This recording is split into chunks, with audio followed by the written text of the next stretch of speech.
삼부 마리우스 네 번째 글입니다. ABC의 벗들. 1. 역사적인 것이 될 뻔했던 한 그룹. 이 시대는 1831년을 말합니다. 이 시대에는 겉으로는 아무렇지도 않았으나 어떤 혁명적인 떨림이 은연중에 흐르고 있었다. 1789년과 1792년의 심층에서 되돌아온 숨결이 공중에 감돌고 있었다. 젊은이들은 이런 말을 쓰는 건 실례겠지만 털갈이를 하는 중이었다. 사람들은 거의 그런 줄도 모르고 그 시대의 동향 자체에 따라 변화하고 있었다. 시계 문자판에서 가고 있는 바늘은 사람들 마음속에서도 역시 가고 있다. 사람들은 저마다 걸어야 할 걸음을 앞으로 걸어 나아가고 있었다. 왕정주의자들은 자유주의자가 되고 자유주의자들은 민주주의자가 되고 있었다. 그것은 무수한 썰물들로 복잡하게 만들어진 하나의 밀물 같은 것이었다. 썰물들의 특성, 그것은 혼합하는 것인데 거기서부터 매우 이상한 관념들의 결합이 생겨났다. 사람들은 나폴레옹과 자유를 동시에 대단히 좋아했다. 나는 여기서 역사적 사실을 말하고 있는 것이다. 그것은 그 시대의 환상이었다. 사람들의 의견들은 여러 단계를 거친다. 볼테르적인 왕정주의는 기묘한 이형인데 보나파르트적인 자유주의라는 하나의 그에 못지않게 이상스러운 짝을 이루고 있다. 다른 사람들의 집단들은 더 진지했다. 거기서 사람들은 원리를 살폈고 거기서 사람들은 권리에 집착했다. 사람들은 절대에 열중하고 무한한 시련들을 어렴풋이 예감했다. 절대는 그 엄격함 자체에 의해 인간들의 정신들을 창공에 밀어올려 무한 속에 떠있게 한다. 꿈을 낳기 위해서는 독단처럼 좋은 것이 없고 미래를 낳기 위해서는 꿈처럼 좋은 것이 없다. 오늘의 이상향은 내일 살과 뼈를 갖추리라. 진보적 사상은 이중의 바탕을 가지고 있었다. 비밀의 발단은 음흉하고 교활한 기성질서를 위협했다. 이는 최고도의 혁명적 징후였다. 권력의 속마음은 대호에서 민중의 속마음을 만난다. 폭풍의 배태기는 구테타의 예모에 상대역을 한다. 당시 프랑스에는 아직 독일의 투겐트분트와 투겐트분트는 1809년에 조직된 애국 학생들의 결사 조직을 말합니다.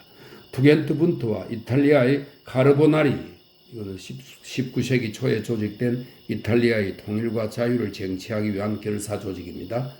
카르보나리 같은 저 광범한 지하 조직체들은 존재하지 않았으나 여기저기에 눈에 잘 띄지 않는 굴착들이 가지를 뻗치고 있었다. 쿠그루드 비밀 결사는 X에서 생겨났고 파리에는 이런 종류의 결사들 중에서도 특히 ABC의 벗들이라는 서클이 있었다. ABC의 벗들이란 무엇이었는가?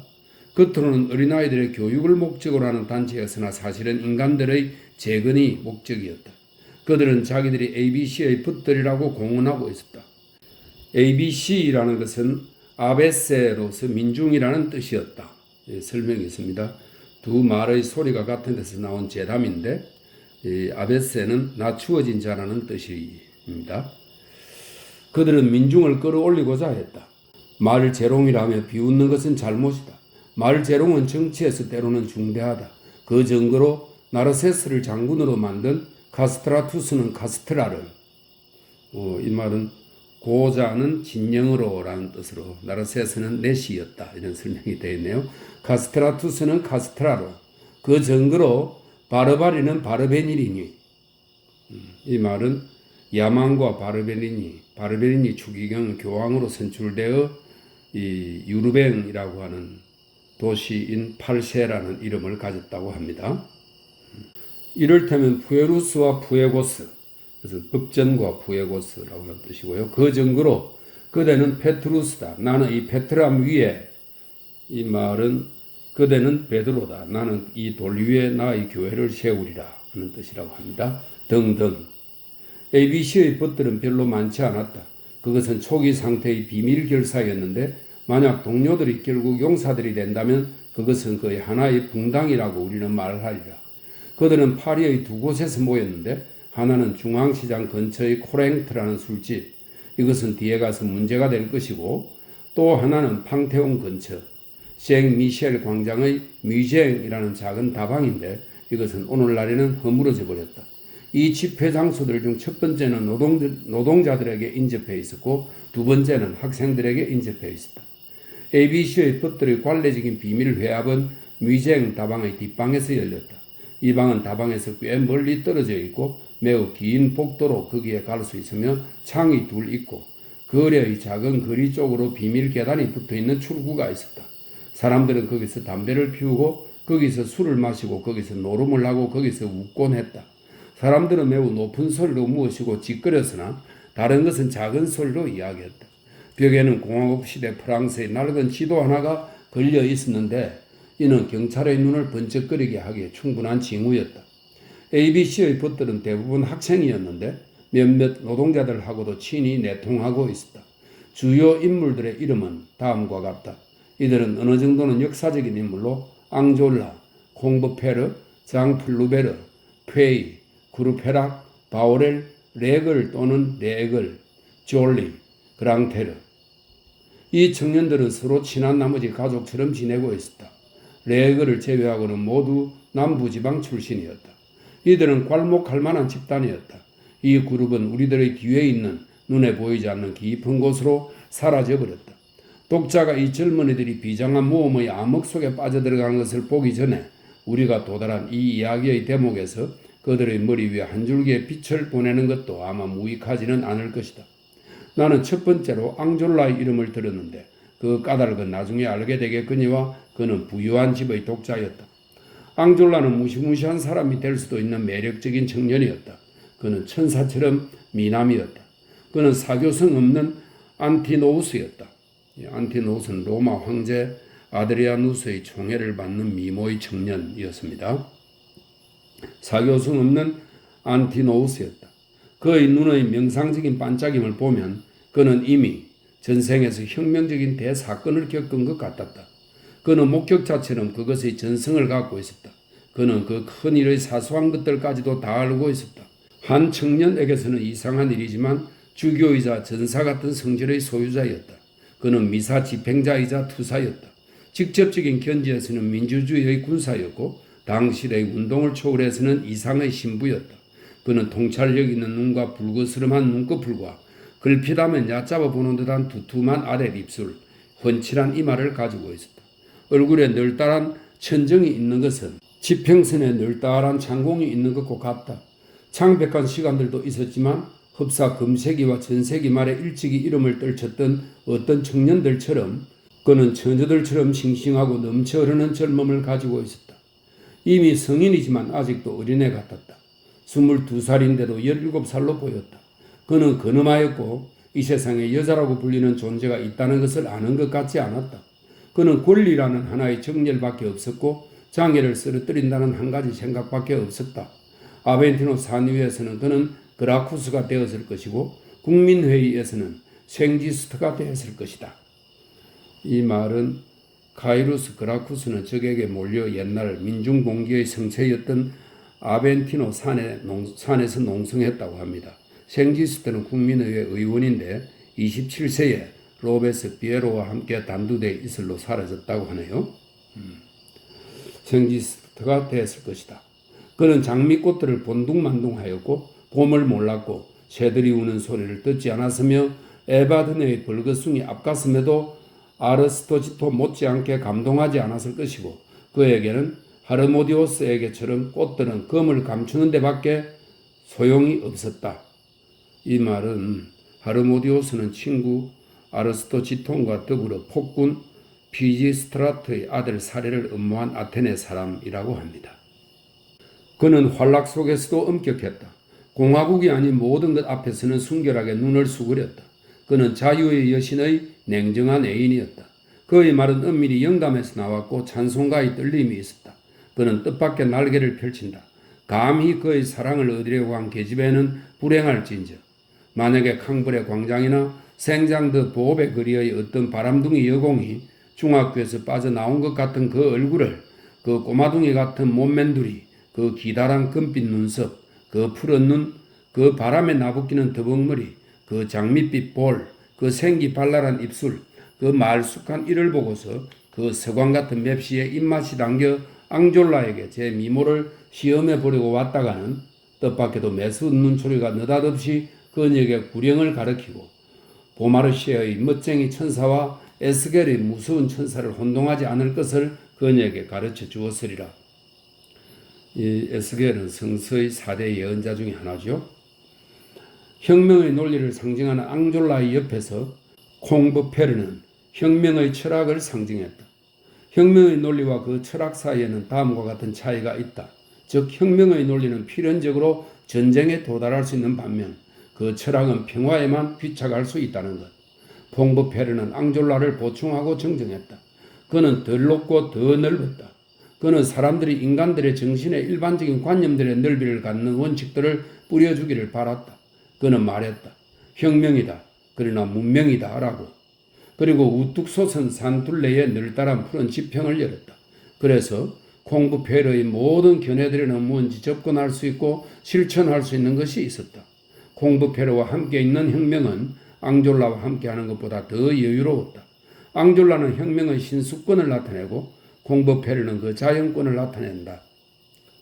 전자는 로베스피에르에 결부되고 후자는 콩도르스에 인접했다. 콩브페르는 앙졸라보다도 더 보편적인 사람들의 삶을 살고 있었다. 만약에 이 두 젊은이들이 역사에까지 도달할 수만 있었다면 하나는 올바른 사람이 되고 또 하나는 슬기로운 사람이 되었으리라. 앙졸라는 더 남성적이었고 콩브페르는 더 인간적이었다. 인간과 남성, 이것이야말로 정말 그들 양자 간의 미묘한 차이였다. 타고난 순결에 의해 앙졸라가 준엄한 것처럼 콩브페르는 온화했다.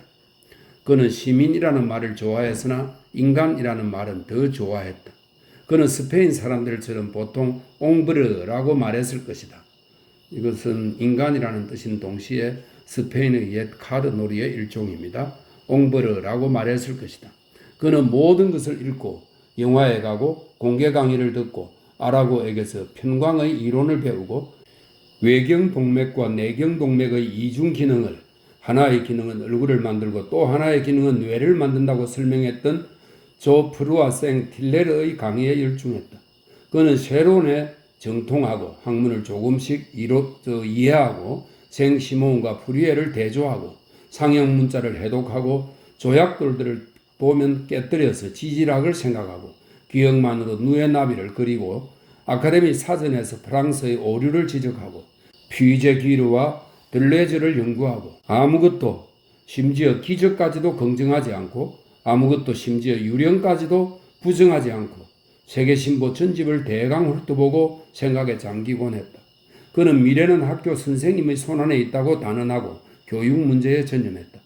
그는 사회가 지적 도덕적 수준의 향상, 과학의 산업화, 사상의 보급, 청년의 정신 발육 등을 위해 끊임없이 노력해 주기를 원했고 현재의 방법들의 빈곤, 고전주의라는 2, 3세기에 국한된 문학적 관점의 빈약함, 의용 현학자들의 횡포한 독선, 스콜라파들의 편견들, 그리고 인섭들이 마침내는 프랑스의 중고등학교들을 인공적인 굴양식장으로 만들어버리지는 않을까 걱정했다.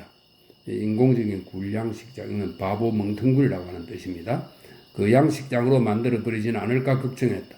그는 유식하고 결백하고 정확하고 다재다능하고 노력가였으며 동시에 그의 친구들의 말 맞다나 공상으로 가기까지 사색가였다.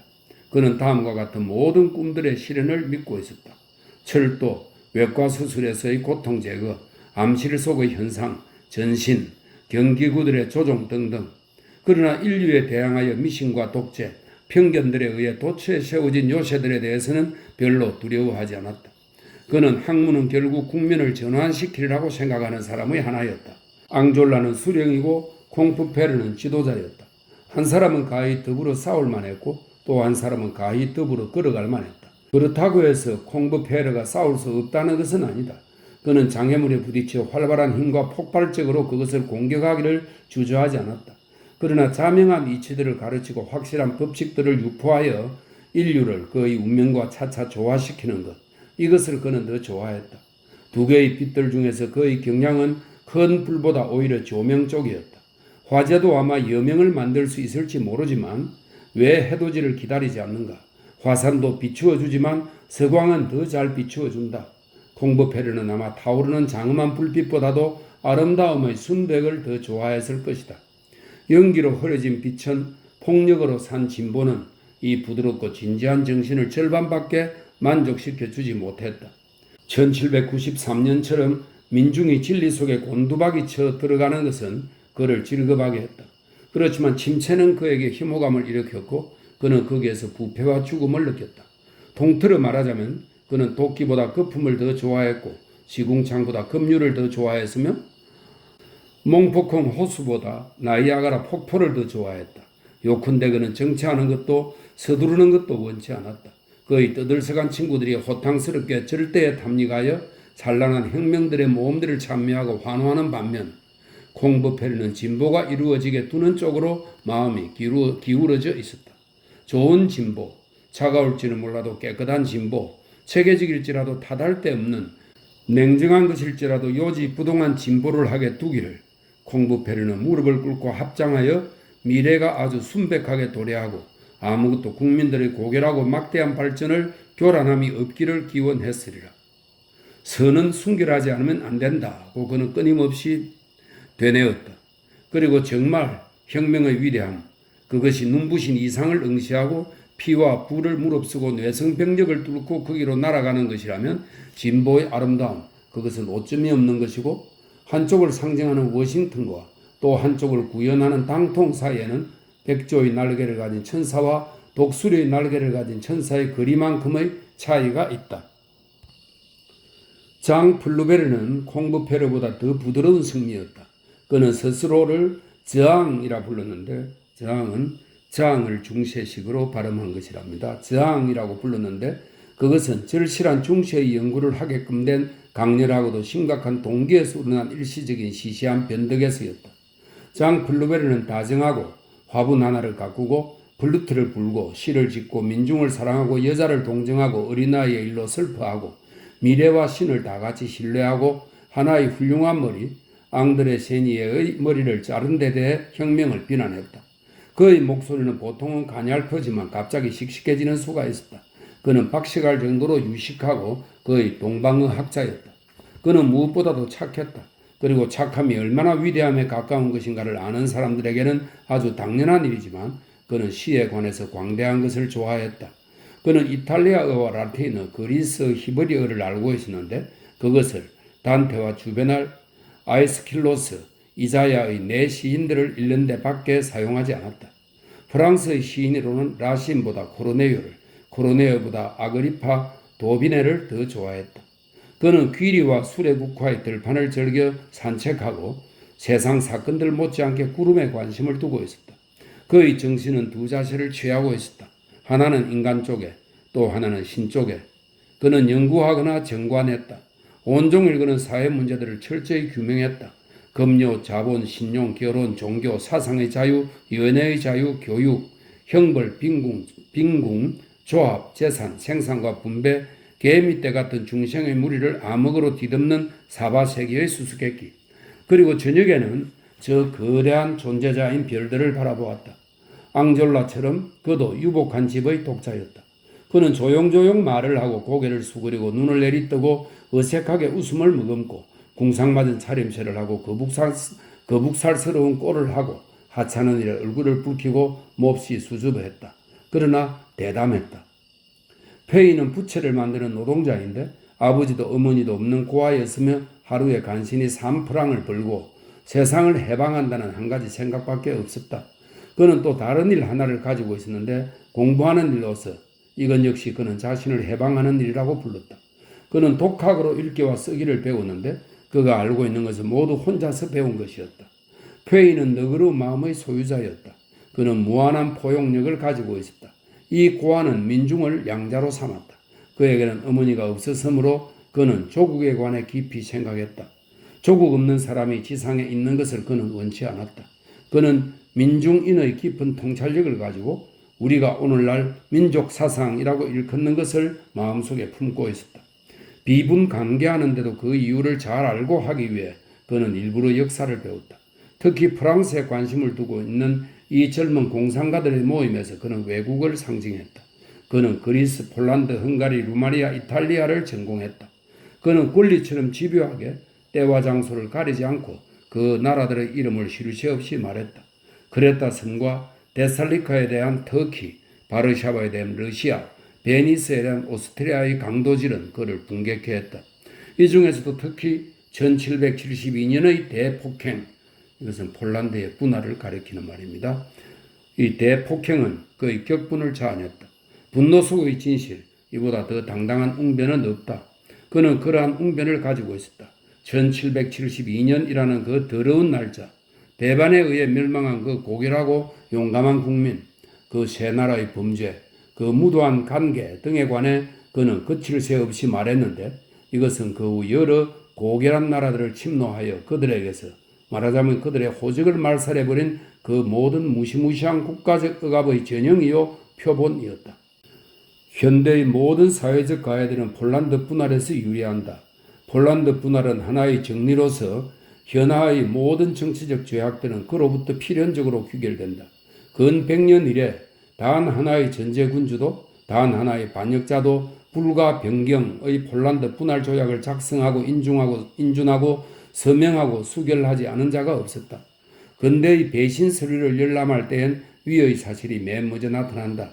빈 회의는 제 범죄를 수행하기 전에 이 범죄를 창고했다. 1772년은 알라리를 울리고, 이 말은 사냥감을 궁지에 몰아넣고 고함을 지르는 것을 말한답니다. 알라리를 울리고 1815년은 퀴레다.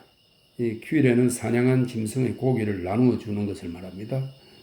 퀴레다. 이것이 회의가 늘 입버릇처럼 하는 말이다. 이 가련한 노동자는 정의의 옹호자가 되었고 정의는 그를 위대하게 함으로써 그에게 보답했다. 사실 권리에는 영원성이 있으니까 베니스가 튜텐일 수 없듯이 바르샤바는 타타르일 수 없다. 왕들은 거기에 헛수고를 하고 명예를 잃는다. 침몰한 조국은 조만간 다시 수면에 떠오른다. 그리스는 도로 그리스가 되고 이탈리아는 도로 이탈리아가 된다. 사실에 대한 권리의 항의는 영원히 지속된다. 한민족의 도덕질은 시효에 의해 소멸하지 않는다. 그러한 고도의 사치는 조금도 미래가 없다. 한 나라를 손수건처럼 훔칠 수는 없다.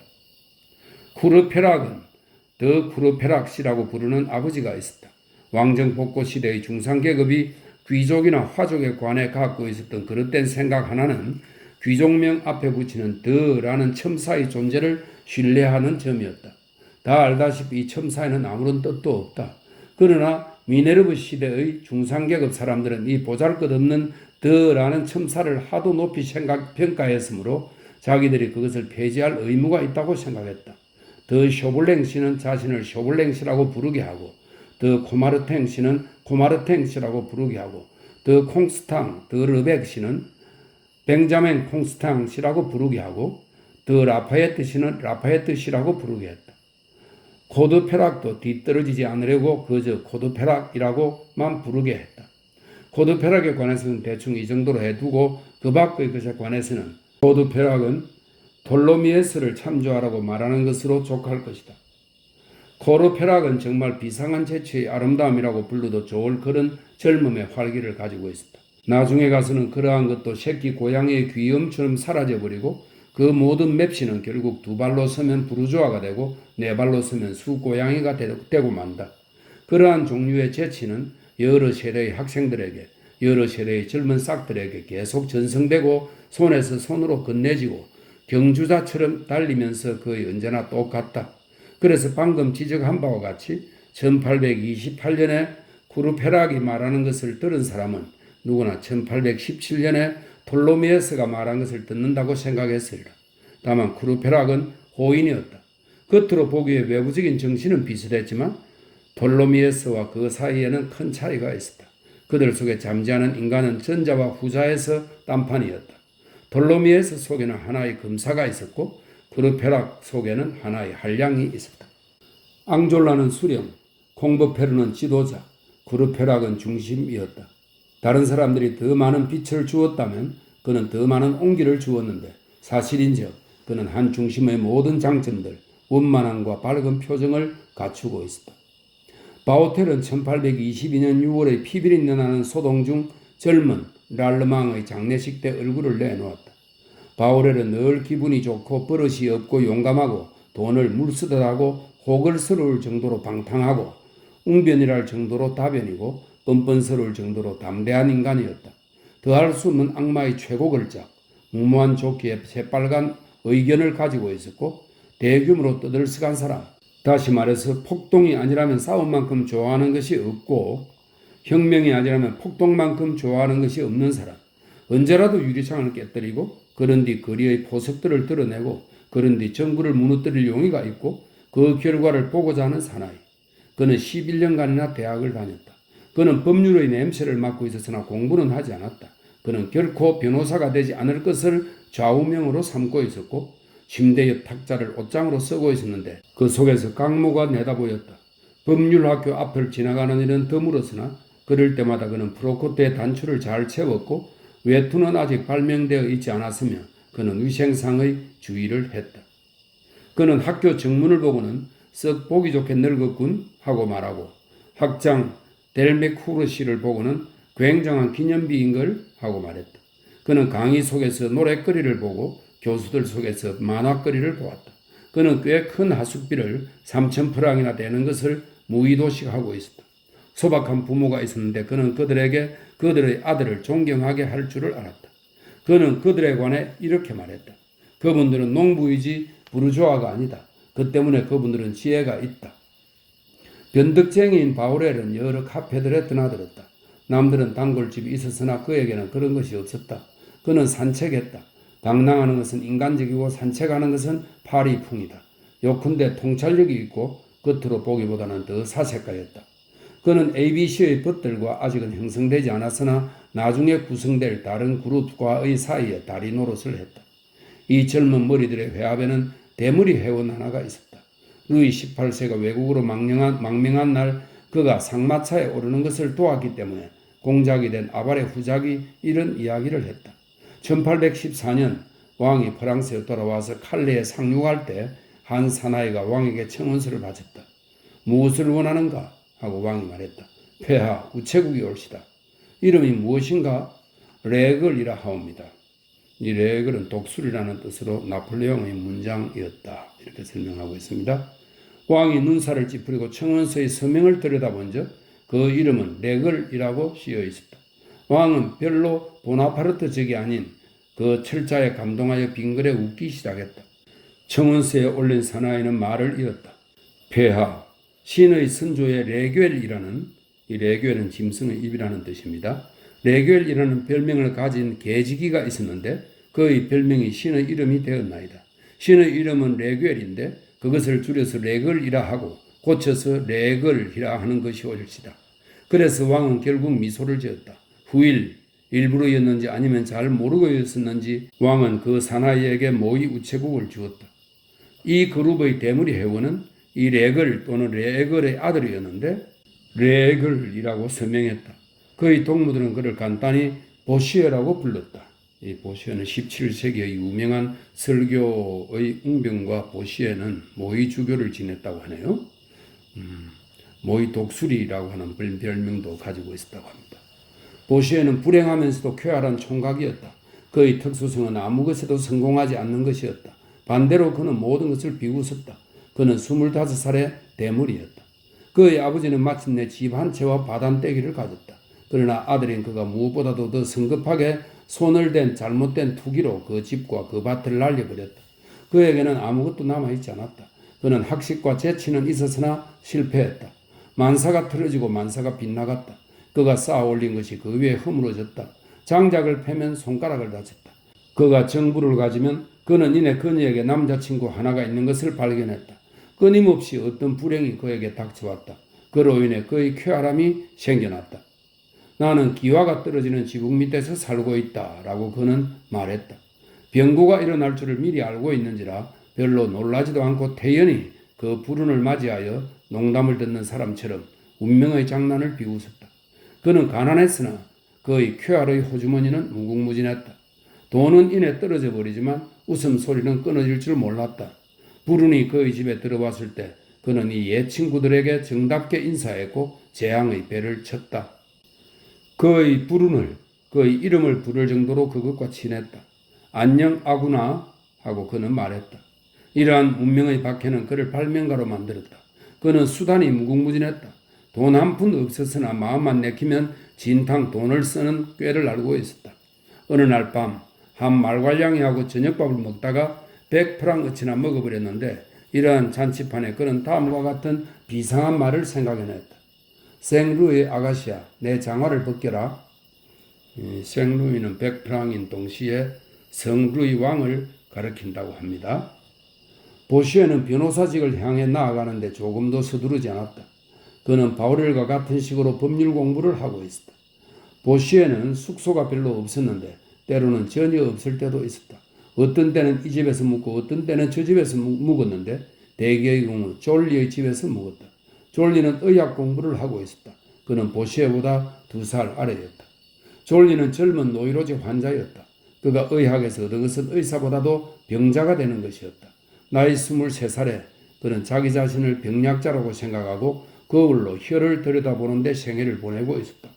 그는 인간도 바늘처럼 자기에 감응한다고 단언하며 밤에 혈액순환이 지구의 큰 자기의 흐름에 거슬리지 않게 하기 위해 방 안에 침대를 머리는 남쪽으로 발은 북쪽으로 가게 놓았다. 천둥이 치고 비바람이 불 때 그는 자기의 맥을 짚어보았다. 그러나 모두들 중에서 가장 쾌활했다. 젊고 괴백스럽고 허약하고 유쾌하고 이런 모든 어울리지 않는 것들이 함께 의좋게 지냈는데 그 결과 괴상하고 유쾌한 인간이 생겨났고 이러한 그를 그의 동무들은 경쾌한 자음 L을 많이 써서 졸르를리라고 불렀다. 너는 4개의 L을 타고 날아오를 수 있다. 장 플루베르는 말했다. 졸리는 그의 지팡이 끝을 자기의 코에 갖다 대는 버릇이 있었는데 이는 예민한 정신의 표시이다. 아주 다양한 이 모든 젊은이들에 관해서는 요컨대 오직 진지하게만 말해야 하는데 그들은 진보라는 하나의 똑같은 종교를 가지고 있었다. 그들은 모두 프랑스 혁명에서 직접 태어난 아들들이다. 가장 경박한 자들도 89년이라는 해를 말할 때는 엄숙해졌다. 그들의 육신의 아버지들은 당시 또는 그 이전에 1792년의 혁명클럽 회원이거나 왕당파 정리론자들이었다. 하지만 그건 상관없었다. 젊은 그들 이전의 그러한 혼잡은 그들에게는 아무런 관계도 없었다. 원칙들의 순수한 피가 그들의 혈관에 흐르고 있었다. 그들은 중간적 미묘한 차이 없이 불가침의 권리와 절대적 의무에 결부되어 있었다. 그 원칙들에 감행하고 입혀한 그들은 은밀히 이상을 그리고 있었다. 이 모든 정렬과 신념의 인물들 중에 하나의 회의주의자가 있었다. 그는 어떻게 거기에 들어왔는가? 구색으로였다. 이 회의주의자는 그랑테르라는 사람이었는데 언제나 동음이어인 R자로 서명을 했다. 이 그랑테르라는 소리는 대문자 R을 나타낸다고 합니다. 그랑테르는 어떤 것을 믿지 않도록 무척 조심하는 사나이였다. 그는 그러나 파리 유학 중 가장 많은 것을 배운 학생의 하나였다. 그는 제일 좋은 커피는 랑블랭 다방에 있고 제일 좋은 당구장은 볼테르 다방에 있다는 것을 알고 있었고 맨 가로수길의 에르미타제에는 맛있는 팬케이크와 좋은 매춘부들이 있고 사계 아주머니의 집에는 뼈를 발라내 구운 연계가 있고 퀴네트 성문에는 썩 좋은 생선 스튜가 있고 콩밭 성문에는 토종 백포도주가 있다는 것을 알고 있었다. 모든 것을 위해 그는 좋은 장소들을 알고 있었다. 그 밖에도 거드차기와 쇼송, 쇼송을 발길질로 하는 펜싱 비슷한 경기입니다. 쇼송, 몇 가지의 댄스들도 할 줄 알았으며 대단한 막대기 운동가였다. 게다가 술고래였다. 그는 엄청 못생겼다.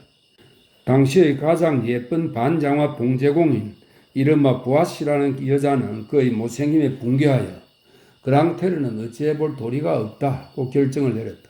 그러나 그드름을 피우는 그랑테르는 당황하지 않았다. 그는 모든 여자들을 정다운 시선으로 뚫어지게 바라보고 모든 여자들에 관해서 만약 내가 원한다면 이라고 말하는 것 같았으며 자기가 여자들에게 두루 인기가 있다는 것을 동무들에게 믿게 하려고 애썼다. 민중의 권리, 인간의 권리, 사회개혁, 프랑스 혁명, 공화국, 민주주의, 인류, 문명, 종교, 진보 등 이 모든 말들은 그랑테르에게는 전혀 아무런 뜻도 없는 것과 비슷했다. 그는 그것들을 비웃었다.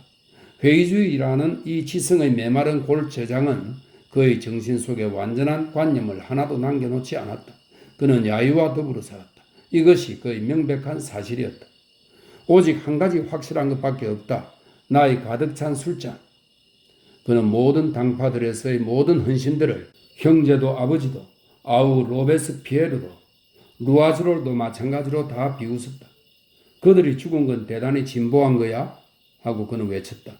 그리스도의 순환상에 관해서는 적은 성공한 교수대다 라고 말했다. 배회자, 노름꾼, 자유사상가, 흔히 주정뱅이인 그는 끊임없이 이러한 콧노래를 불러 그 젊은 몽상가 친구들에게 불쾌감을 주었다. 계집애들이 나는 좋아, 좋은 술이 나는 좋아. 그 곡조는 앙리 사세 만만세. 그러나 이 회의주의자는 하나의 광신을 가지고 있었다. 이 광신은 하나의 관념도 아니고 하나의 교리도 아니고 하나의 예술도 아니고 하나의 학문도 아니었다. 그것은 하나의 인간, 앙졸라였다. 그랑테르는 앙졸라를 찬미하고 사랑하고 숭배했다. 이 무정부적 회의주의자가 그 절대정신의 결사 속에서 누구에게 가담하고 있었던가? 가장 절대적인 자에게. 어떻게 앙졸라는 그의 마음을 사로잡았는가? 사상으로? 아니다. 성격으로다. 흔히 관찰되는 현상이다. 한 신자의 신봉자가 되는 회의주의자. 그건 보색의 법칙처럼 단순하다. 우리들에게 결핍된 것은 우리들을 끌어다닙니다. 아무도 햇빛을 장님처럼 생각하지 않는다. 여자 난장이는 고수장을 대단히 좋아한다. 두꺼비는 늘 하늘을 우러러본다. 왜? 새가 나는 것을 보기 위해서. 속에서 회의가 기어다니고 있는 그랑테르는 앙졸라 속에서 믿음이 날아다니는 것을 보기를 좋아했다. 그는 앙졸라가 필요했다. 그는 그 이유를 뚜렷이 이해하지도 않았고 그 이유를 자기 자신에게 설명할 것을 생각하지도 않았으나 그 순결하고 건전하고 확고하고 정직하고 엄격하고 소박한 성질에 매료되었다. 그는 본능적으로 자기와 반대되는 것을 찬미했다. 그의 연약하고 나긋나긋하고 조리 없고 병적이고 기형적인 사상들은 하나의 척추처럼 앙졸라에게 매여 있었다. 그의 정신적 척추는 그 꿋꿋함에 의지하고 있었다. 그랑테르는 앙졸라의 곁에서 다시 상당한 인물이 되어 있었다. 그는 또 한편으로는 그 자신이 외관상 양립할 수 없을 것 같은 두 요소들로 이루어져 있었다. 그는 냉소적이고도 다정했다. 그의 냉담 속에는 사랑이 있었다. 그의 정신은 믿음 없이도 지낼 수 있었으나 그의 가슴은 우정 없이는 지낼 수 없었다. 심한 모순이다. 왜냐하면 애정은 신념이기 때문이다. 그의 성질은 그러했다. 세상에는 남의 뒤가 되고 안이 되고 등이 되기 위해 태어난 것 같은 사람들이 있다. 그들은 폴킥스, 파크로컬, 니지스, 유마드마스, 에프스티온, 페크메야이다. 모두 헌신적인 우정으로 유명한 고대의 인물들입니다. 그들은 남에게 등을 기대고 있는 조건만으로 살았다.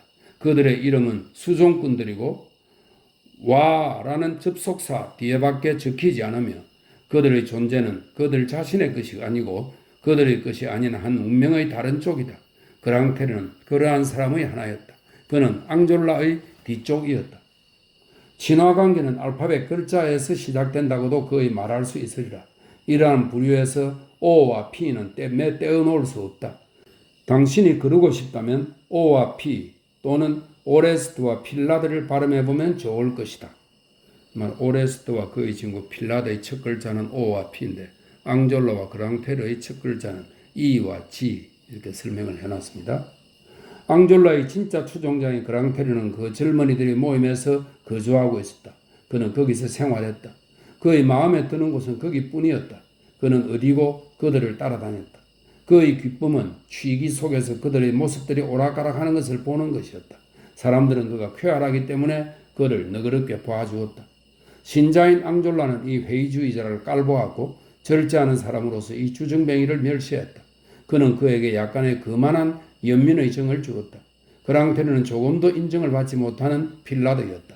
항상 앙졸라에게 학대받고 가혹하게 배척당하고 내쫓겨도 되돌아와서 앙졸라에 대해 이렇게 말했다. 얼마나 아름다운 대리석인가. 2. 블롱도에 대한 보시에의 추도문.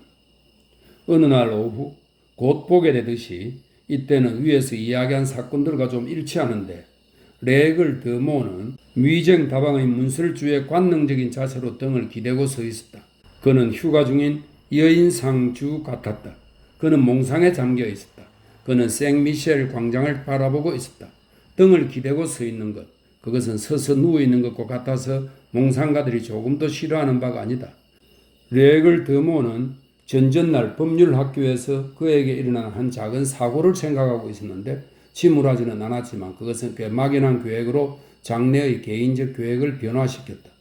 몽상은 한 대의 이륜마차가 지나가지 못하게 하지는 않고 그 몽상가는 그 마차가 눈에 띄지 못하게 하지는 않는다. 여기저기 정처 없이 거닐듯이 방황하던 레액을 드몽의 눈에는 그러한 비몽 사몽 상태 속에 광장으로 굴러들어오는 이륜마차 하나가 보였는데 그 마차는 평보로 망설이듯 가고 있었다. 저 이륜마차는 누구를 원망하고 있는 것일까? 왜 평보로 가고 있을까? 레액은 그 속을 보았다. 그 안에는 마부 옆에 한 청년이 다 앉아 있었고 그 청년 앞에는 꽤 육중한 여행 가방 하나가 놓여 있었다. 그 가방의 천에 꿰매 붙인 표 딱지에는 큰 검은 글씨로 이런 이름이 적혀 있는 것을 행인들은 보았다. 마리우스 퐁메르시. 그 이름을 보자 레액의 태도가 변했다. 그는 벌떡 몸을 일으켜 이륜마차의 청년에게 불쑥 말을 걸었다. 마리우스 퐁메르세시. 말이 걸려온 이륜마차는 멈춰섰다. 깊이 생각에 잠겨 있는 것 같던 청년도 역시 눈을 들었다. 예? 하고 그는 말했다. 당신이 마리우스 퐁메르시시요? 그렇소. 난 당신을 찾고 있었소. 하고 레액을 드모는 말을 이었다. 그건 왜지요? 하고 마리우스는 물었다. 왜냐하면 그것은 정말 그였고 그는 할아버지 집에서 나오고 있었는데 그의 앞에 서 있는 것은 생면부지의 얼굴이었기 때문이다. 난 당신을 모르는데요. 나 역시 당신을 몰라요. 하고 레액은 대꾸했다. 마리우스는 길 한복판에서 익살꾼을 만나 속임수를 당하기 시작한 것만 같았다. 그는 이때 편안한 기분이 아니었다. 그는 눈살을 찌푸렸다. 레액을 드모는 대연히 말을 이었다. 당신은 그저께 학교에 안 나왔죠? 그랬을지도 몰라요. 아니 확실히 그랬어요. 당신은 학생이요? 하고 마리우스는 물었다. 예, 그렇습니다. 당신처럼요. 그저께 어쩌다가 학교에 들려봤죠. 아시겠지만 이따금 그런 생각이 나는 때가 있어요. 교수가 출석을 부르던 중이었어요. 당신도 모르지 않겠지만 그럴 때면 그들은 참 우스꽝스러워요. 연달아 3번을 불러서 대답이 없으면 등록을 지워버리거든요. 그러면 60프랑이 날아가 버려요. 마리우스는 귀를 기울이기 시작했다. 레액은 계속했다. 출석을 부르는 것은 블롱도였어요. 당신도 블롱도를 아시지만 그는 아주 삐죽하고 아주 심술궂은 코를 하고서 결석자들을 알아내고는 고소해야 하죠. 그는 엉큼하게도 P자부터 시작했어요. 난 그런 글자로는 조금도 화를 입을 게 없으니까 듣지도 않고 있었지요.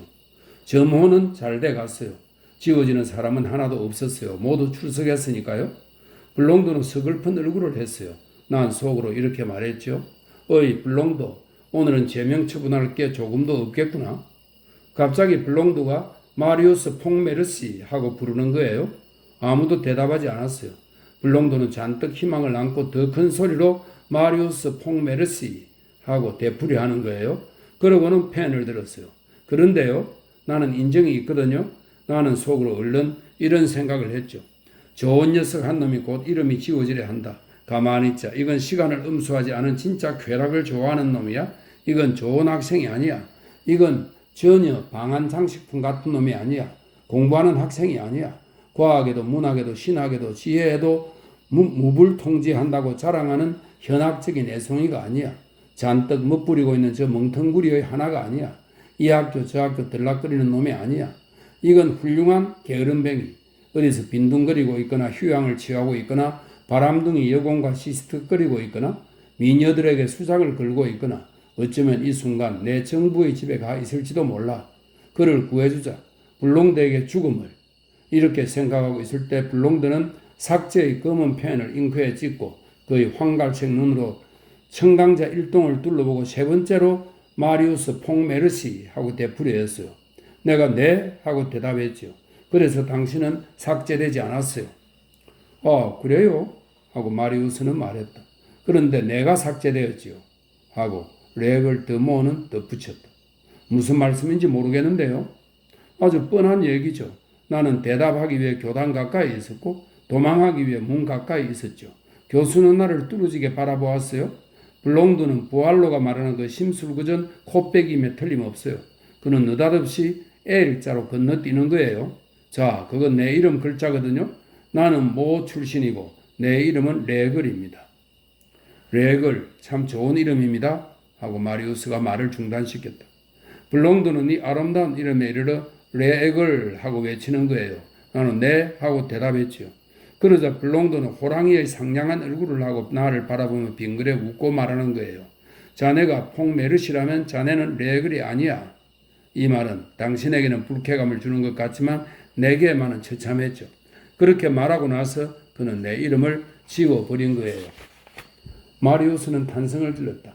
그 참 안타깝습니다. 무엇보다도 먼저 하고 레에글이 그의 말을 가로막았다. 나는 몇 마리 실감나는 찬사로 블롱도의 시체에 방부제를 뿌려주고 싶어요. 나는 그를 죽었다고 가정합니다.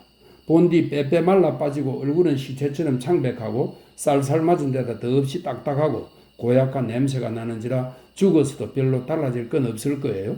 그래서 나는 이렇게 말합니다. 땅을 재판하는 자여 기억하라. 여기에 불롱도 잠들다.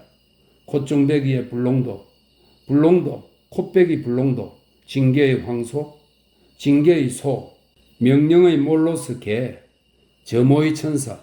그는 꼿꼿하고 네모반듯하고 정확하고 꿋꿋하고 정직하고 징글맞는 자였노라. 그가 나의 이름을 삭제했듯이 하나님은 그의 이름을 삭제하셨노라. 마리우스가 다시 말을 이었다. 미안합니다. 젊은이여 하고 레액을 더 모으는 말했다. 이것이 당신에게 교훈이 되기를. 장래에는 시간을 엄수하시오. 정말 죄송합니다. 당신의 이웃사람 이름을 삭제하게 하는 일이 다시는 없도록 하시오. 대단히 죄송합니다. 레액은 너털 웃음을 웃었다. 그런데 나는 기뻐요. 나는 변호사가 되는 길로 가고 있었는데 이 삭제가 나를 구해준 거예요. 나는 변호사업의 대성공을 포기합니다. 나는 조금도 과부를 변호하지 않을 것이고 고아에 대해 조금도 이의를 제기하지 않을 것이요. 변호사복도 일 없고 실습 근무도 일 없어요. 이제 나는 제명 처분을 얻었어. 이건 당신 덕택이요. 퐁메르시 씨, 나는 정식으로 당신에게 사례의 방문을 드리고 싶습니다. 어디서 살고 계시죠? 이 이륜마차 속입니다. 호사스러운 생활이군요. 하고 레액은 태연히 받아넘겼다. 축하합니다. 거기서라면 1년에 9,000프랑의 집세를 내시겠군요. 그래요? 이때 쿠르페락이 다방에서 나왔다. 마리우스는 쓸쓸히 미소를 지었다.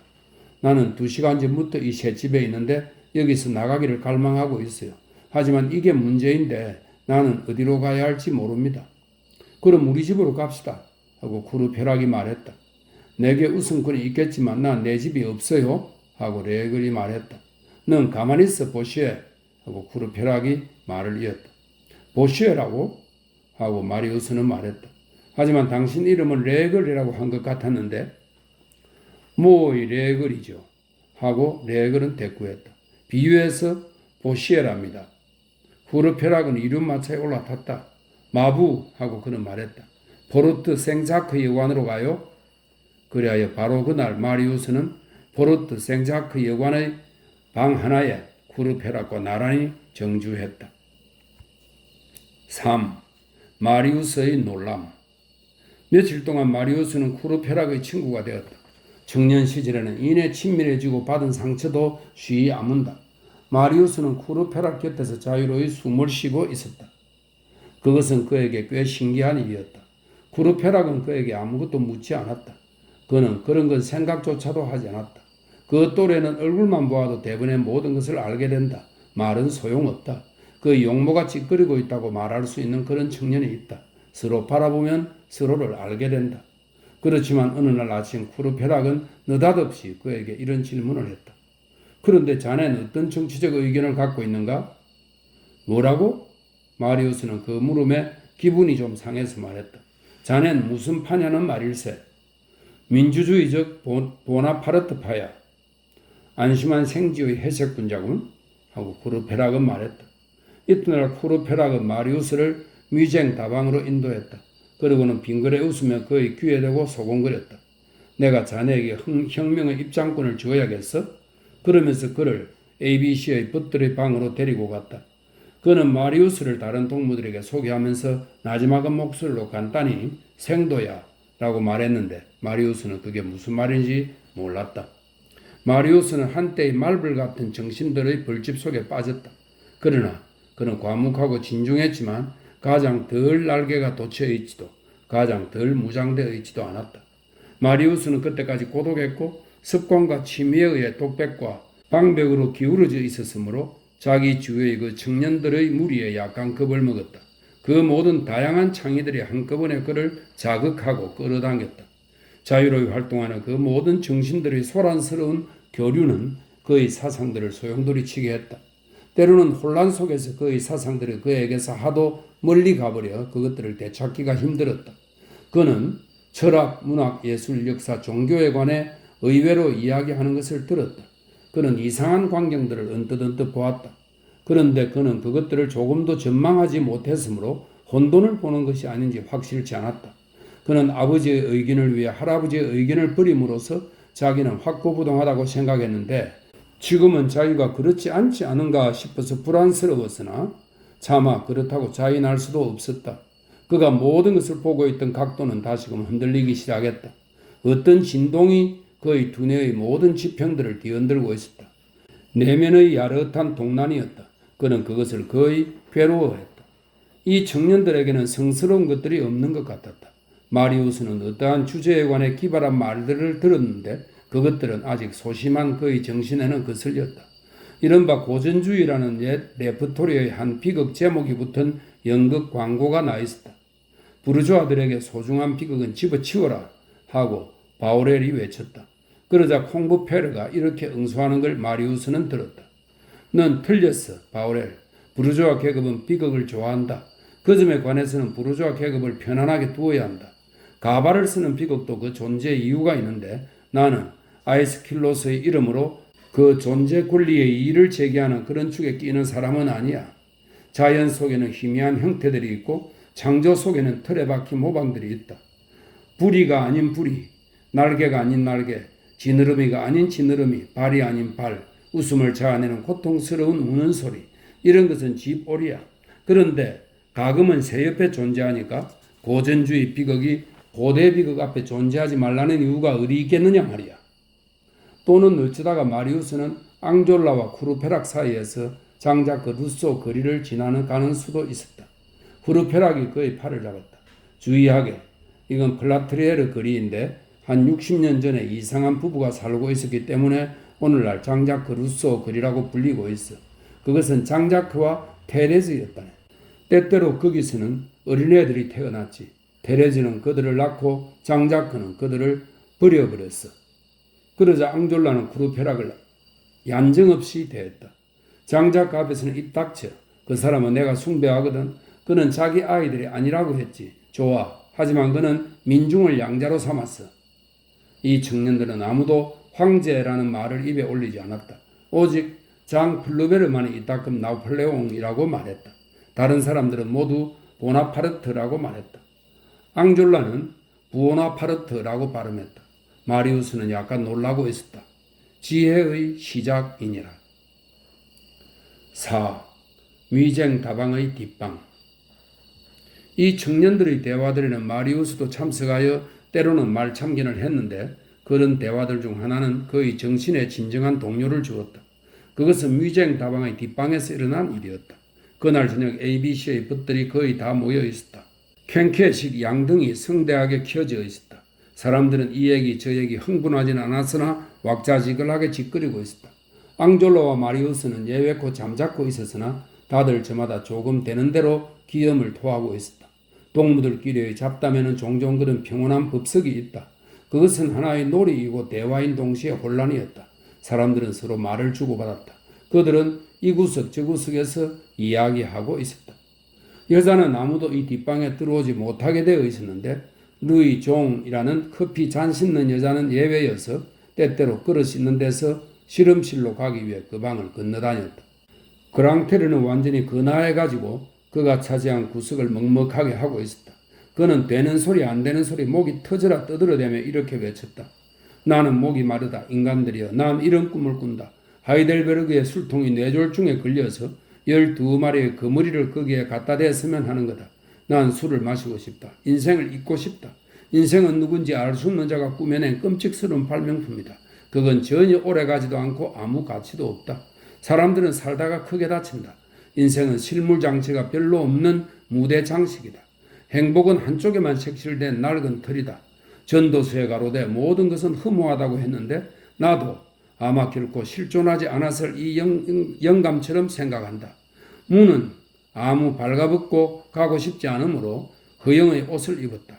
오 허영심이여, 과장된 말로도 모든 것의 겉모양이 바뀌어졌다. 부엌은 실험실이고 무용수는 교사이고 고개사는 체육가이고 권투 선수는 투사이고 약장수는 화학자이고 이발사는 미술가이고 미장이는 건축가이고 경마기수는 운동가이고 쥐며느리는 날벌레이다. 허영심에는 표리가 있다. 표면은 어리석고 유리구슬들을 차고 있는 흑인이고 이면은 바보이고 누더기를 걸치고 있는 철학자이다. 나는 한쪽을 슬퍼하고 또 한쪽을 비웃는다. 이른바 권세와 고위직이라고 하는 것은 그리고 명예와 위엄마저도 대체로 인조금으로 되어 있다. 왕들은 인간의 자존심을 노리개로 삼고 있다. 칼리굴라 황제는 한 마리의 말을 집정관으로 삼았고 샤를 2세는 한 덩어리의 쇠고기를 기사로 삼았다. 그러므로 이제 너희들은 집정관 인스타투스의 준 남자 로스트 비프 사이를 뻐기고 다니라. 사람들의 진가로 말하자면 그건 더 이상 별로 존경할 만한 게 못 된다. 이웃이 이웃에 대하는 찬사를 들어보아라. 흰빛 위에 흰빛은 강렬하다. 만약에 백합이 말을 한다면 백합은 얼마나 비둘기를 만족시킬까? 독신자를 비방하는 맹신자는 살무사와 푸른 독사보다도 더 독살스럽다. 내가 무식쟁이인 건 유감이다. 왜냐하면 나는 너희들에게 많은 것들을 예로 들겠지만 난 아무것도 모른다. 예컨대 말인데 난 언제나 재치가 있었지. 내가 거로의 문화생이었을 때 난 그림 나부랭이를 끼적거리는 대신 사과를 훔쳐먹는 데 시간을 보냈어. 라팽, 엉터리 화공을 말합니다. 라팽은 약탈의 남성이다. 나는 그런 놈이다. 하지만 너희들은 어떤가 하면 너희들도 나와 막상막하다. 너희들의 완전 무결함과 우월성, 장점들 같은 건 난 아랑곳하지 않는다. 어떤 장점도 다 결점으로 빠져들어간다. 절약은 인색과 가깝고 너그러움은 낭비와 잇닿고 용기는 허세와 이웃한다. 매우 독실하다는 것은 곧 좀 위선적이라는 것을 의미한다. 디오게네스의 망토에 구멍들이 있는 것과 똑같은 정도로 미덕 속에도 악덕들이 있다. 너희들은 누구를 찬미하는가? 피살자인가 살해자인가? 가이사르인가 브루투스인가?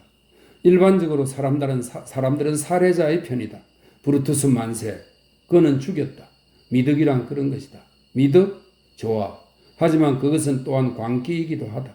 그러한 위인들에게는 괴이한 오점이 있다. 가이사르를 죽인 브루투스는 어린 사내 아이의 입상에 반해 있었다. 그 상은 그리스의 조각가 스트롱 진리옹이 만든 것이었다. 이 조각가는 또 예쁜 다리라고 불린 그 여장부 유크네모스의 조상도 조각했는데 네로는 그것을 여행 중에 갖고 다녔다.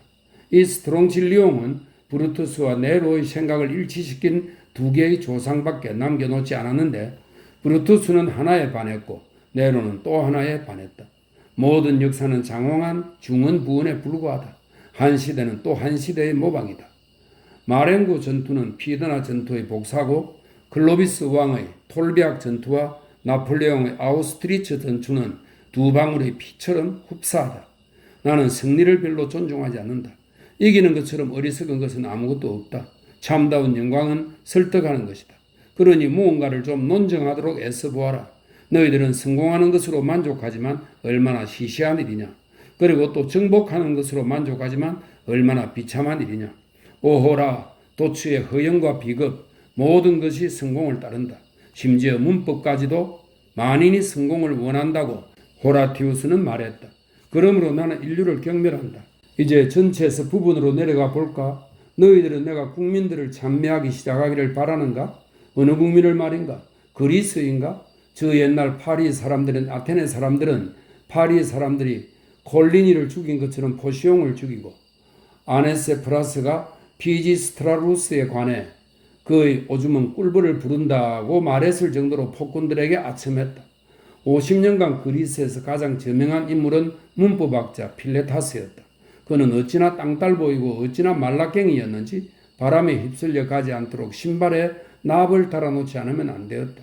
코린토의 대광장에는 실라니온이 조각하고 플리인이 배치한 조상 하나가 서 있었는데 그것은 에피스타테스의 입상이었다. 에피스타테스는 무엇을 했는가? 그는 다리 걸어 넘어뜨리기를 발명했다. 그리스와 영광은 이것으로 요약된다. 다른 나라들로 넘어가자. 나는 영국을 찬미할까? 프랑스를 찬미할까? 프랑스를 왜? 파리 때문에? 옛날의 파리인 아테네에 관한 나의 의견은 방금 너희들에게 말했다. 영국을 찬미할까? 왜? 런던 때문에? 나는 옛날의 런던이 카르타고를 싫어한다. 그리고 또 사치의 수도 또한 빈궁의 주도다. 체링 코러스 교구에만 한 해에 100명의 아사자가 있고 알비온이란 그런 곳이다. 알비온은 고대 그리스인이 영국에 붙인 이름입니다. 알비온이란 그런 곳이다. 게다가 또 나는 한 영국 여자가 장미꽃관과 푸른 안경을 쓰고 춤추는 것을 내가 보았다는 말도 덧붙여둔다. 그러므로 영국으로선 추한 얼굴이다. 내가 존 볼을 찬미하지 않는다면 그럼 형제인 존 어셔는 찬미할까? 존 볼은 영국 국민의 별명이고 존 어셔는 미국 국민의 별명입니다. 나는 이 노예들이 있는 형제를 별로 좋아하지 않는다. 시간은 돈이란 말을 제거한다면 영국에 무엇이 남는가? 목화는 왕이란 말을 제거한다면 미국에 무엇이 남는가? 독일은 인파액이고 이탈리아는 담접이다. 우리는 러시아에 경탄할 것인가? 볼테르는 러시아를 찬미했다. 그는 중국도 찬미했다. 러시아가 여러 가지 미점을 특히 강력한 전제주의를 가지고 있었다는 것을 나는 인정하지만 전제 군주들을 불쌍하게 여긴다. 그들은 몸이 약하다. 알렉시라는 자는 참수당했고 피터라는 자는 척살당했다.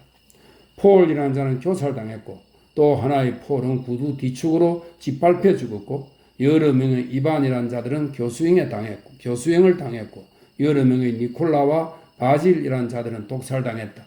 이 모든 것은 러시아 황제들의 궁전이 명백한 불건강 상태에 있다는 것을 나타낸다. 모든 개화된 나라 국민들은 사상가의 찬미거리로 전쟁이라는 그 하찮은 일을 제시한다. 그런데 개화된 전쟁은 약사산 협곡의 산적들의 노략질에서 파스, 두테저의 코망시우 토착민들의 밭도둑질에 이르기까지 비적질의 모든 형태들을 다 원용하고 다 합쳐놓고 있다. 너희들은 내게 이렇게 말하겠지? 그렇지만 유럽은 아시아보다 낫지 않은가? 라고. 나도 아시아가 우습다는 데는 동감이야. 하지만 너희들에게 달라이라마를 비웃을 수 있는 건덕지는 별로 없을 것 같다. 너희들 서양나라 국민들은 이자벨라 여왕의 더러운 속옷에서부터 프랑스 황태자의 요강에 이르기까지 위험물인 모든 오물들을 유행과 풍류 속에 뒤섞여 놓지 않았던가? 인간들 여러분, 나는 당신네들에게 틀렸다. 라고 말하오. 가장 많은 맥주를 소비하는 것은 브뤼셀, 가장 많은 브랜디를 소비하는 것은 스톡홀름, 가장 많은 초콜릿을 소비하는 것은 마드리드, 가장 많은 지인을 소비하는 것은 암스테르담, 가장 많은 포도주를 소비하는 것은 런던, 가장 많은 커피를 소비하는 것은 콘스탄티노플, 가장 많은 압생트 술을 소비하는 것은 파리다. 이것이 모든 유익한 기초지식이다. 요컨대 파리가 제일 우세하다. 파리에서는 넉마주의들 자체가 게으름뱅이들이다. 디오게네스는 페레우스에게서 철학과 같은 정도로 모베르 광장에서 넉마주의가 되기를 좋아했을 것이다. 그리고 또 이런 것도 알아두어라. 넉마주의의 술집은 싸구려 술집이라고 부른다. 그중 가장 유명한 것은 카스톤과 아베투아르다. 그런데 선술집들아, 주막집들아, 대포집들아, 저속한 술집들아, 목로 술집들아, 카페들아, 캬바레들아, 주점들아, 넉마주의들의 싸구려 술집들아, 칼리퍼의 대상들아, 내가 너희들에게 정언하노니 나는 주세꾼이다. 나는 리샤르의 집에서 한 사람 몫이 40수짜리 식사를 한다. 발가벗은 클레오파트라를 굴리기 위해서는 페르시아의 양탄자가 있어야 한다. 클레오파트라는 어디 있는가? 너로구나.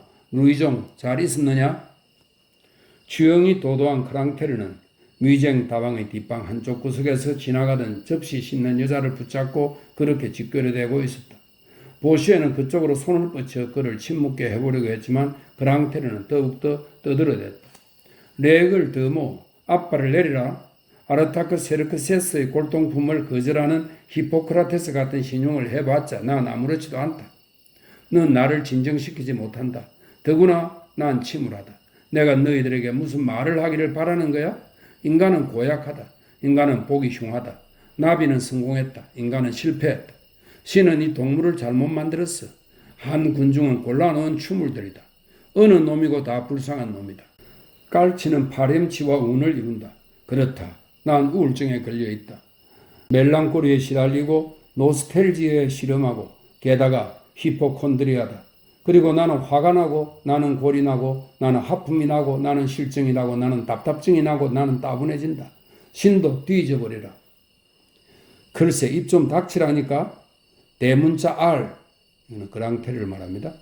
하고 보시에가 말을 이었다. 그는 옆 사람들과 권리 문제에 관해 토론하느라고 재판 용어의 문장 속에 허리까지 잠겨 있었는데 그 끝은 이러했다. 나로 말하자면 법률가라고는 거의 할 수 없고 기껏해 아마추어 검사밖에 안 되겠지만 나의 주장은 이렇다. 노르망디 지방의 관습법 조문에 따르면 생미셀에서는 매년 재산 소유자 및 유산 수리자들의 전원 및 각인에 의하여 영주에게 다른 세금은 제외하고 대가가 지불되지 않으면 안 되었는데 이는 일체의 장기 임대차, 전세, 봉건시대의 자유지, 관용주 계약, 저당권 설정 계약 등등에 대해서 모두 해당했다.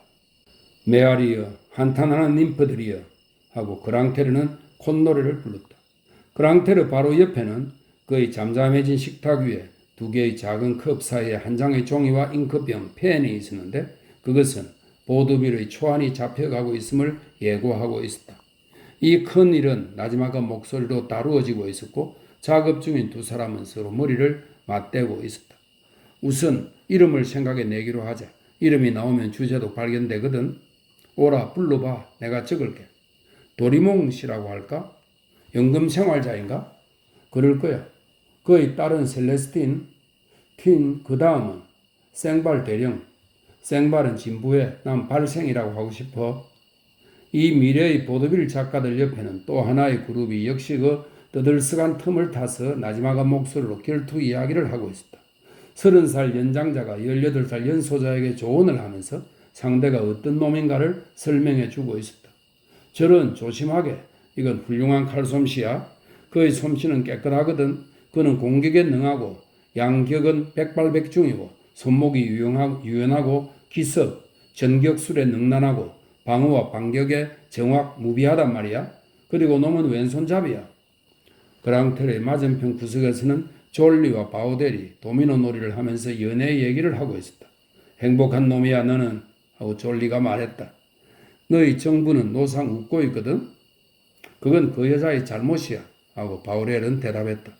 어떤 사람의 정부가 웃는 건 잘못이야. 그런 짓을 하면 그 여자를 속여 먹고 싶어지거든. 그녀가 쾌활한 걸 보면 뉘우치지 않게 되는데 그녀가 슬퍼하는 걸 보면 양심이 생기거든. 대언망덕한 놈 같으니 참 좋아 웃는 여자는. 그리고 너희들은 결코 안 싸우잖아. 그건 우리가 맺은 조약 때문이야. 우리는 조그만 신선 동맹을 맺었고 우리가 결코 넘어가지 않는 우리의 국경을 우리들 각자에게 정해 주었어. 삭풍이 부는 쪽에 있는 것은 보에 속하고 연풍이 부는 쪽에 있는 것은 섹스에 속해 있어. 거기서 평화가 오는 거야. 평화야말로 절실한 행복이야. 그런데 졸로를 너 그 아가씨하고의 불화는 어떻게 됐나? 누구 말인지 알겠지? 그 여자는 지긋지긋하게도 내게 늘 토라져 있어. 그렇지만은 처근할 정도로 사랑 때문에 수척해졌어. 나 같으면 그런 건 차버리겠다. 말로야 쉽지. 그리고 행동으로도 그 여자 이름이 미지시 아니냐? 맞아. 바우렐. 이건 굉장한 처녀야. 매우 문학적이고 발이 작고 손도 작고 옷을 잘 입고 살길이 희고 포동포동하고 카드 점쟁이 같은 눈을 하고 있어. 난 그 여자에게 미쳐버렸어. 그렇다면 넌 그 여자의 환심을 사고 멋을 부리고 무릎뼈의 효과를 내야 해. 스톱의 상점에서 모직 가죽 바지를 한 벌 사오게나 도움이 될 테니까. 얼마나 할까? 하고 그랑테르는 외쳤다. 셋째 구석은 시의 토론에 빠져 있었다. 이교도 신화와 기독교 신화와 서로 주먹질을 하고 있었다. 올림푸스 산의 신들이 문제였는데 장 플루베르는 낭만주의 자체에 의해 그들의 편을 들고 있었다. 장 플루베르는 쉴 때 밖에는 수줍지 않았다. 일단 흥분하면 그는 폭발했고 일종의 쾌활이 그의 열정을 복돋았으며 그는 동시에 명랑하고 서정적이었다. 신들을 욕하지는 말자 하고 그는 말했다. 신들은 아마 가버리진 않았을 것이다. 제우스는 나에겐 전혀 죽은 이 같은 인상을 주지 않는다. 신들은 꿈이다 라고 너희들은 말한다. 그런데 심지어 오늘날 있는 그대로의 자연 속에서도 그 꿈이 사라져버린 뒤에도 사람들은 모두 위대한 이교도적 옛 신화를 다시 발견한다. 예컨대 성체 같은 모양을 하고 있는 비뉴마르산은 피레네 산맥의 높은 봉우리를 말합니다. 비뉴마르산은 내가 보기엔 아직도 시벨 여신의 모자 같고, 이 시벨은 하늘의 딸, 땅의 여신이라고 합니다. 목신이 밤에 와서, 목신은 머리에 뿔이 있고 하체가 염소와 같으며 손에 갈대 피리를 들고 있는 것으로 그려지는 목동들의 신, 그리스 신화에 나오는 신입니다. 목신이 밤에 와서 버드나무 줄기의 움푹 들어간 구멍들을 손가락들로 번갈아 먹으면서 피리를 불지 않는다고는 아무도 내게 증명하지 못했고, 나는 늘 이오 여신은 제우스의 애인입니다. 이오 여신이 피스바슈 폭포와 뭔가 관계가 있다고 생각했어. 마지막 넷째 구석에서는 정치를 논하고 있었다. 사람들은 양력 헌장을 혹평하고 있었다. 콩브페르는 그것을 조용히 지지하고 있었고, 쿠브페락은 맹렬하게 공격하고 있었다. 탁자 위에는 공교롭게도 그 유명한 투케 헌법 한부가 놓여 있었다. 쿠르페락은 그것을 움켜잡고 흔들어 종이 소리를 내면서 자기의 논지를 전개하고 있었다. 첫째, 나는 왕을 원치 않는다. 경제적인 견지에서만 보더라도 나는 그런 건 원치 않는다. 왕은 기생충이야. 왕은 거저 있는 것이 아니다. 이 말을 들으라. 왕들은 값비싼 거라고. 프랑스와 1세가 죽었을 때 프랑스의 공채에 열리는 3만 리브르였고, 루이 14세가 죽었을 때는 28리브르 배당의 것이 26역이 있었는데, 그것은 테마레의 말에 의하면 1760년에는 45억에 상당하고 오늘날에는 120억에 상당하리라는 것이다. 둘째로, 콩브페로에게는 미안한 얘기지만 양녀 현장은 문명의 나쁜 편법이다. 과도기를 수습하고 추위를 원활히 하고 동료를 가라앉히고 잎은 의제를 실시함으로써 국민을 군주제에서 민주제로 서서히 옮아가게 한다는 그따위 이론은 모두 떼먹지 못한 이론이다. 안 돼. 결코 가짜 빛으로 민중을 비추지 말자. 원칙들은 그러한 헌법의 지하실 속에서는 시들고 이우러져 버린다. 위축은 건물이다. 타협은 불가능하다. 국민에 대한 왕의 양려는 안 된다. 이 모든 양려들에는 제14조 같은 하나의 조항이 있다. 주는 손 옆에는 되찾아가는 법률이 있다. 나는 단연코 너희들이 말하는 헌장은 거절한다. 그런 헌장은 가면이다. 그 아래에는 거짓이 있다. 헌장을 받아들이는 국민은 양보한다. 권리는 완전할 때 밖에는 권리가 아니다. 안 돼. 그런 헌장은 안 된다. 때는 겨울이었다. 두개비의 장작이 벽난로 속에서 토닥토닥 타고 있었다. 그것이 유혹적이어서 쿠르페락은 그것을 견뎌내지 못했다. 그는 그 가엾게 투케 헌장을 주먹 속에서 구겨 불에 던져버렸다. 종이는 타올랐다. 콩브페르는 루이 18세의 걸작이 타는 것을 철학자처럼 바라보고 이렇게 말하는 것으로 만족했다. 불꽃으로 변신한 헌장. 그래야 풍자, 재담, 야유, 활기라고 불리는 이 프랑스적인 것, 유머라고 불리는 그 영국적인 것, 좋고 나쁜 취미, 좋고 나쁜 이유들 등 대화의 그 모든 굉장한 꽃불들이 방안 여기저기서 동시에 올라오고 엉클어져 사람들의 머리 위에 일종의 즐거운 폭격들을 하고 있었다. 5. 시야의 확대. 젊은 정신들끼리의 충돌은 참 놀라운 것이어서 결코 불꽃을 예견하고 성광을 짐작하지 못한다. 금세 무엇이 솟아오를까? 그것은 아무도 모른다. 감동하는가 하면 폭소가 터진다. 익사를 뜨는 때에 진지한 태도가 들어온다. 아무렇게나 짓거리 말해도 자극을 받는다. 저마다의 훌륭한 재치가 최고의 효력을 거둔다. 한마디 해악이 뜻밖의 일에 시야를 열기에 족하다. 그것은 관점이 갑자기 바뀌는 급격한 전환기의 대화들이다. 우연히 이러한 회화들의 운전자다. 낱말들의 부딪힘에서 기묘하게 나오는 한 엄격한 생각이 그랑테르와 바오렐, 후르베르, 보시에, 콩브페르, 그리고 쿠르페락이 어수선하게 격론을 벌이는 혼전을 갑자기 지나갔다. 어떻게 하나의 문장이 뜻밖의 대화 속에 튀어나오는가? 어찌하여 그 문장이 그것을 듣는 사람들의 주의 속에서 갑자기 스스로 강조되는가? 아까 말했지만 그것은 아무도 모른다.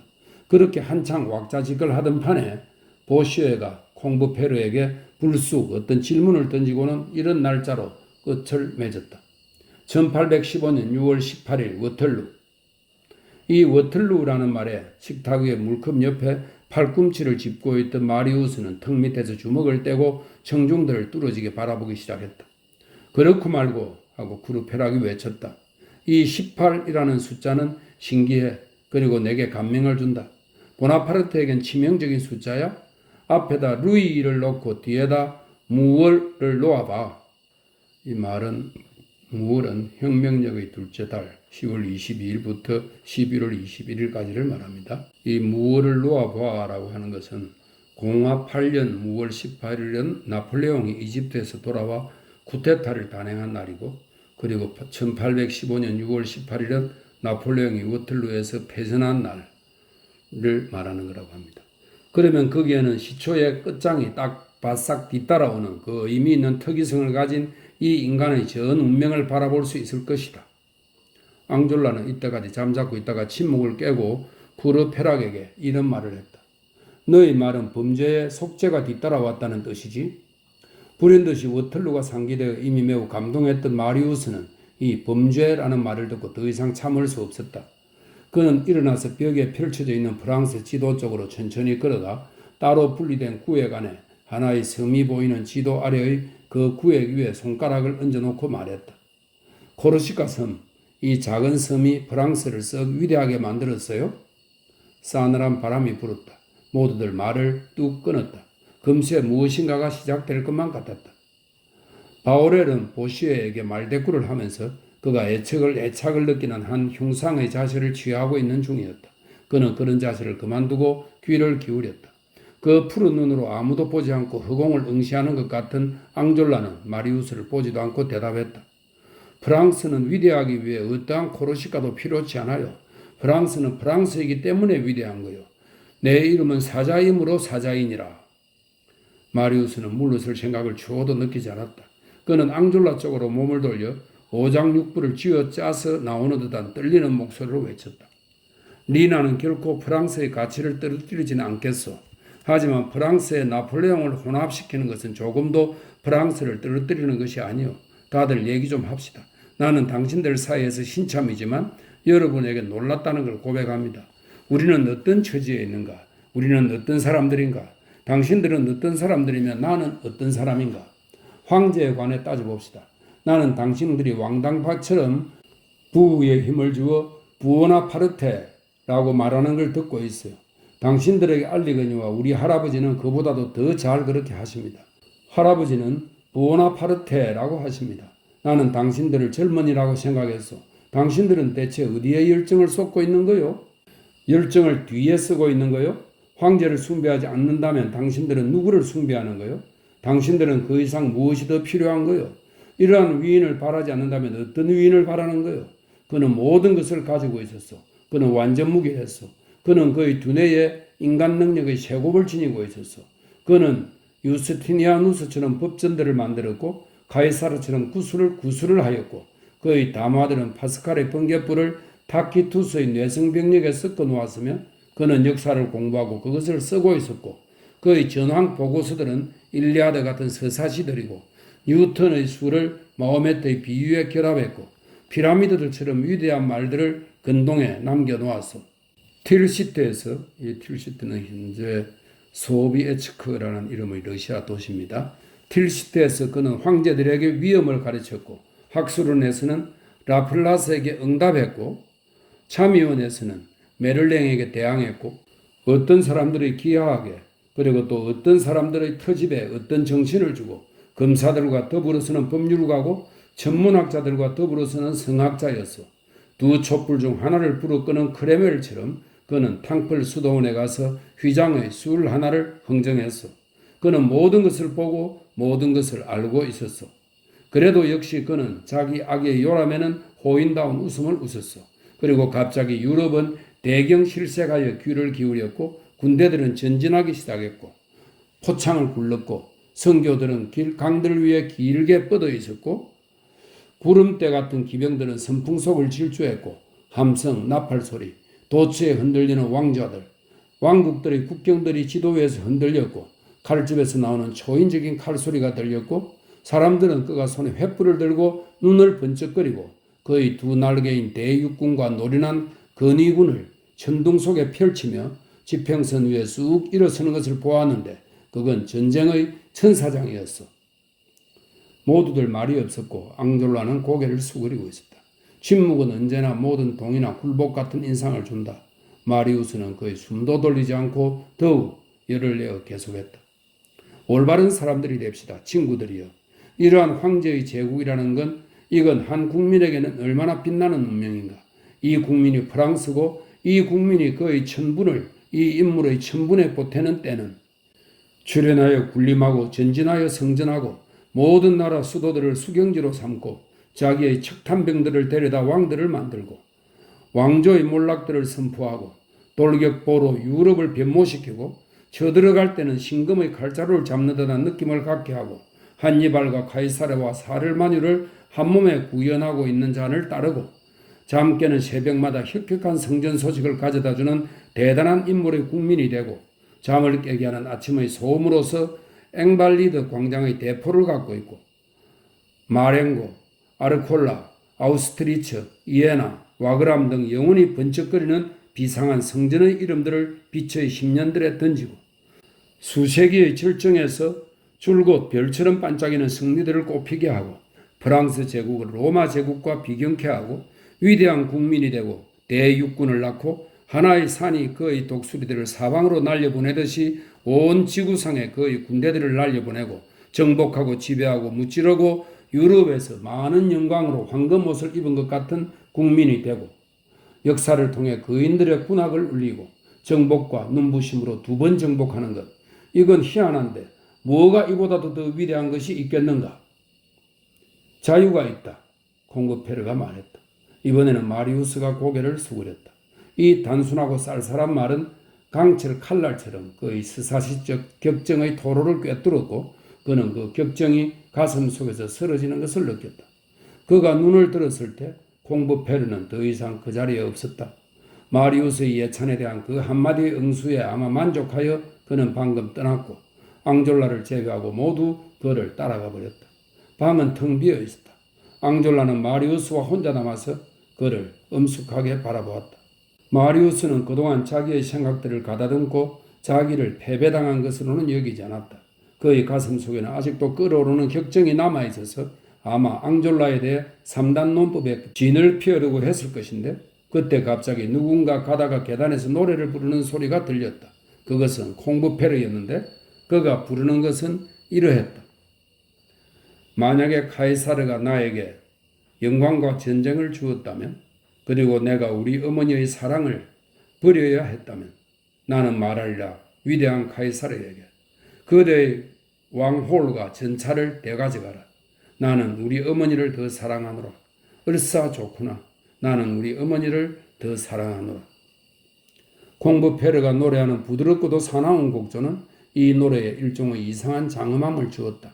마리우스는 생각에 잠겨 천장을 쳐다본 채 거의 기계적으로 되풀이했다. 우리 어머니? 이때 그는 자기 어깨에 앙졸라의 손이 놓인 것을 느꼈다. 동지 하고 앙졸라는 그에게 말했다. 우리 어머니, 그건 공화국이야. 6. 빈궁. 그날 저녁은 마리우스에게 심각한 동료를 그리고 그의 마음속에 슬픈 그늘을 남겼다. 그가 느낀 것은 밀씨를 뿌리려고 쇠 연장으로 땅을 팔 때 아마 땅이 느낄지도 모를 그런 느낌이었다. 땅은 그때 타격만을 느끼고 싹 트는 몸부림과 열매 맺는 즐거움은 나중에 온다. 마리우스는 음울했다. 그는 이제야 겨우 하나의 믿음을 갖게 되었는데 그것을 벌써 버려야만 했는가. 그는 아니라고 자신에게 단언했다. 그는 의심하고 싶지 않다고 선언했으나 본의 아니게 의심하기 시작했다. 하나는 아직 나오지 않았고 또 하나는 아직 들어가지 않은 두 종교 사이에 있는 것은 견딜 수 없는데 그러한 으스름은 박쥐 같은 사람들에게밖에는 마음에 들지 않는다. 마리우스는 하나의 순수한 눈이어서 그에게는 진짜 빛이 필요했다. 의심의 흐릿한 빛은 그를 아프게 했다. 아무리 여태까지 있던 자리에 있고 싶고 그 정도로 그치고 싶었어도 그는 어찌할 수 없이 계속하고 전진하고 탐구하고 사색하고 더 멀리 걸어가지 않을 수 없었다. 그것은 장차 그를 어디로 이끌어갈 것인가. 그토록 많은 걸음을 해서 아버지에게 접근했는데 그런데 이제 와서 다시금 아버지를 멀리하는 걸음을 하는 것이 그는 두려웠다. 그에게 일어나는 모든 반성들로 말미암아 그의 불만이 커져갔다. 낭떠러지가 그의 주위에 솟아오르고 있었다. 그는 할아버지하고도 친구들하고도 의견이 맞지 않았다. 한 사람에게는 경솔했고 다른 사람들에게는 뒤떨어졌으며 노년 쪽에서도 청년 쪽에서도 자기가 이중으로 고립되어 있음을 자인했다. 그는 위쟁 다방에 가기를 그만두었다. 그의 의식이 빠져있는 그러한 동료 속에서 그는 생활의 어떤 진지한 쪽들은 그다 더 이상 별로 생각지 않고 있었다. 삶의 현실들은 잊히지 않는다. 그것들이 느닷없이 와서 그에게 팔꿈치질을 했다. 어느 날 아침 여관 주인이 마리우스의 방에 들어와 그에게 말했다. 쿠르페락 씨가 당신을 보증해 주었지요? 그렇습니다. 하지만 난 돈이 필요한데요. 쿠르페락에게 나랑 얘기하게 좀 와달라고 하세요. 하고 마리우스는 말했다. 쿠르페락이 오자 주인은 떠났다. 마리우스는 아직 그에게 말하려고 생각하지 않던 것을 자기는 이 세상에 혈혈단신이고 부모가 없는 것과 같다는 것을 그에게 이야기했다. 당신은 무엇이 되려고 하시오?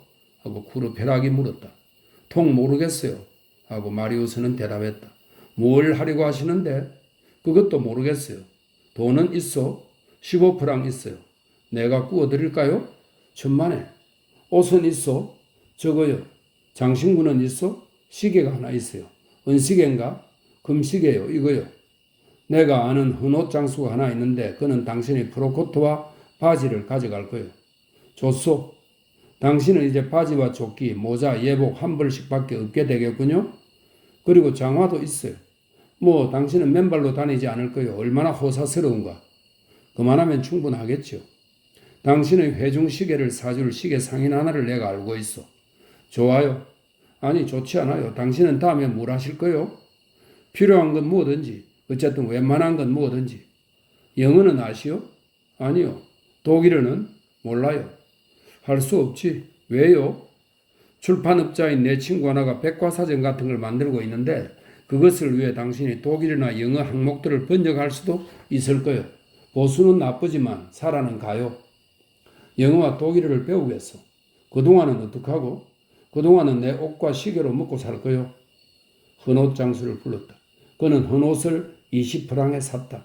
시계점에 갔다. 시계 장수는 시계를 45프랑에 샀다. 나쁘진 않은데 하고 마리우스는 여관에 돌아오면서 쿠르페락에게 말했다. 먼저 돈 15프랑을 보태면 80프랑이 되오. 그리고 여관에 치를 돈은? 하고 쿠르페락이 지적했다. 이런 내가 잊고 있었네. 하고 마리우스는 말했다. 저런? 하고 쿠르페락이 말했다. 당신은 영어를 배우는 동안 5프랑을 먹고 독일어를 배우는 동안 5프랑을 먹을 거요. 그건 하나의 언어를 무척 빨리 삼키거나 100수짜리 한 잎을 무척 천천히 삼키는 것이 되겠군요. 그러는 동안에 불행한 경우 마음속으로는 꽤 착한 사람인 질로르망 이모가 마침내 마리우스의 숙소를 뒤져냈다. 어느 날 오전 마리우스가 학교에서 돌아왔을 때 그는 밀봉한 상자 속에서 이모의 편지 한 통과 60피스톨 즉 금화 600프랑을 발견했다. 마리우스는 한 통의 정중한 편지와 함께 그 30루이 루이는 20프랑 금화니까 전액이네요. 그 30루이를 이모에게 되돌려 보냈는데 편지에서 그는 자기는 차후 자기의 모든 필요를 충족시킬 수 있다고 말했다. 이때 그에게는 3프랑이 남아있었다. 이모는 할아버지를 극도로 화나게 할까 두려워서 그렇게 거절당한 것을 그에게 전혀 알리지 않았다. 게다가 할아버지는 말하지 않았던가. 그 흡혈귀 얘기는 다시는 내 앞에서 하지 마 라고. 마리우스는 빚을 지고 싶지 않았기 때문에 포르트 생자크의 여관에서 나왔다.